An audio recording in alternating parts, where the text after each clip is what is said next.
Hey guys, it's Steph from Not Move Podcast. Okay, let's get right into this. Warriors Rockets game one. We know how the Warriors had a battle to get into the playoffs, and their prize was to face Houston Rockets. Now, I wasn't writing off the Warriors against the Houston Rockets just because of the Warriors are a veteran team.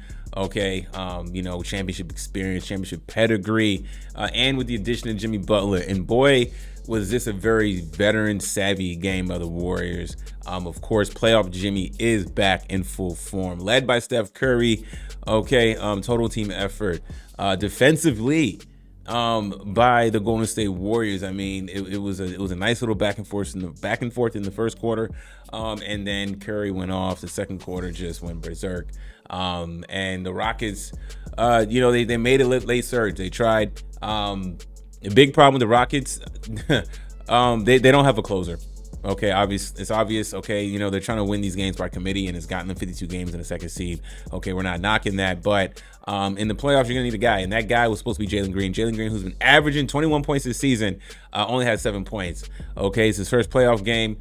This is again another type of player who was a chance to have a showcase series for himself, kind of how Anthony Edwards had a showcase series last year, going up against the Suns, knocking my team out last year. Jalen Green, I put that on Ime Udoka.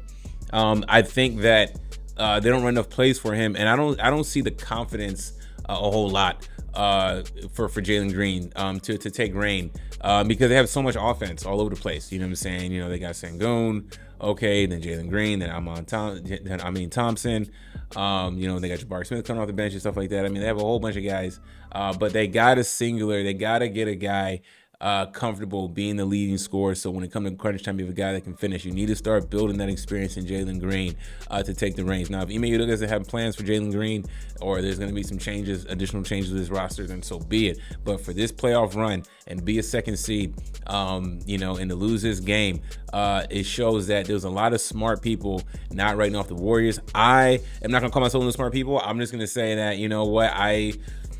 I did agree with some of the smart guys who thought who think the Warriors are gonna win this series. Now, that's not a hot take. I think it's 50-50. This is almost a pick'em series, essentially. I do believe that. I think I had it wrong last video saying the betting favorite was the Houston Rockets. I think the betting favorite was the Warriors favorite series. So Vegas likes these Warriors because you got Steph Curry, you have Draymond Green, you have Jimmy Butler, you have Steve Kerr, you have championship guys. You have Gary Payton the second. So this was a good game for the Warriors. Okay, now again, Warriors. This Steph hit some good threes late to create the separation.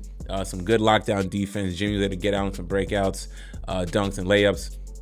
It was good, okay, but it could have gotten hairy because I've seen the Warriors get shaky down the stretch with this team, okay? I'm sorry, I just seen the Warriors get down. I've seen this team and the Warriors get shaky, okay, when getting close in the fourth quarter with teams. I've seen them break down. Either it's gonna get overtime or they're gonna end up losing a game. All right, but they seem like they have figured it out closing wise for the time being in the small sample size. So great game for the Warriors to steal home court and put all the pressure on the Houston Rockets. Okay, I feel the Rockets were more pressure to win this game than the Warriors. The Warriors have lost this game. It's like, well, we're the 7th seed. You know what I'm saying? We're not supposed to, to go in and win right away. But nah, one team looked prepared. One team came in focused. They came in as a unit and played very well. The other team looked nervous. The inexperience showed. And can the Rockets bounce back? Sure. But I think that this is a Warriors series to lose. I could be wrong. It's just game one overreaction.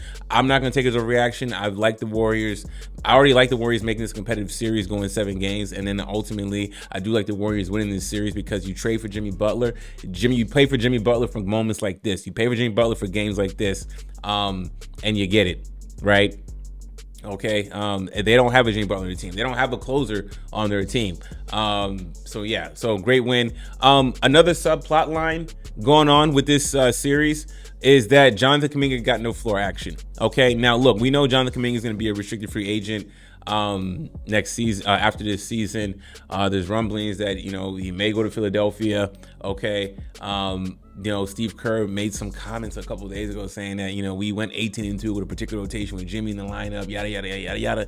And I'm like, okay, man, Okay, I gave Steve Kerr. I was one of the few who didn't really get on Steve Kerr for not playing Jason Tatum in the Olympics.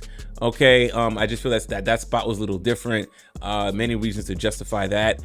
This one doesn't. I don't justify it. Okay, we know how brittle Jimmy Butler can be. He was making the comment that, you know, the lineup with Jimmy Butler and Gary Payton and all these other guys was a better fit, 18-2. But this is a guy who made 15 points, averaged 15 points this season. Why is he not getting minutes? You're gonna need him at some point if you're gonna have a prolonged playoff run. But you know what? If I'm Jonathan Kuminga, I don't want to play no more.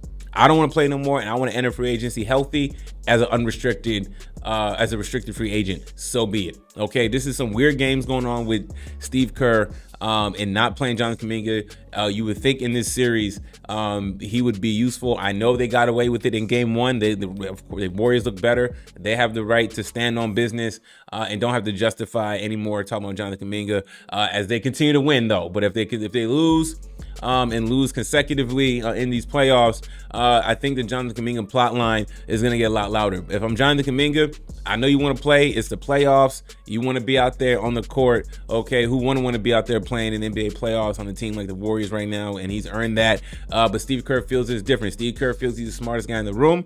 Okay, people didn't like him with the whole Jason Tatum situation, even though I agreed. But I can understand why people have frustrations not agreeing with Steve Kerr's decision. And then in this case, I don't agree with Steve Kerr not playing Jonathan Kuminga. Okay, I don't know why. I didn't like his explanation of just about we had a better lineup. Well, you know, games got hairy to going into the play-in and during the play-in.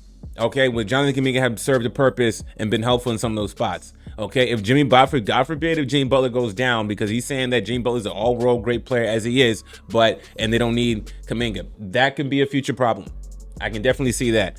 All right. So yeah, and I mean, look, they mentioned like, oh, they might need him out there. You got Amon Thompson. You need some other wing guys that, you know, Curry doesn't have to be switched up on guarding Thompson and stuff like that. Like there's a lot of things, a lot of factors that can go against the Warriors for not playing Jonathan Kuminga, and so that is a big plot line to keep in mind for and pay attention to. But the Warriors have their day to eat today as they won. So anyways, guys, leave me your thoughts about this game. Thanks for watching. Please like, subscribe. I'm out.